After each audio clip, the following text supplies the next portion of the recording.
I'm still with Tim Piesse, the team leader of Yeah. building a discipling culture. Tim, you've worked with how many churches in the last few years? Well, 196 churches in Australia and Wow. New Zealand, Okay. across 17 denominations Wow. in the last 6 So, years, yeah. after all that experience, what themes have you noticed working with all of these different churches and trying to build discipling cultures? Yeah, well, busy, tired, overwhelmed leaders. Yes. The relentless pace of ministry. Yes. Leaders who are frustrated with their status quo. Leaders who want to preach the gospel of Jesus, but they don't really feel equipped to, or certainly don't feel that they're able to empower their people to be able to do that. Yes.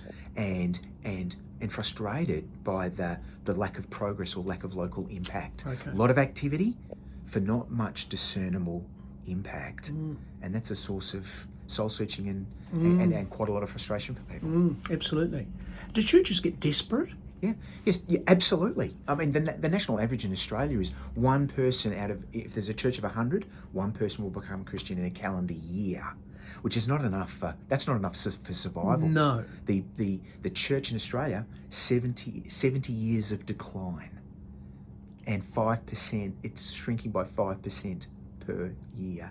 Nationally. I'm sure it's not that different here. Yeah. It might be worse. Yeah, and that frustration and that desperation often feels terrible, but is a really important catalyst for how can we shift things.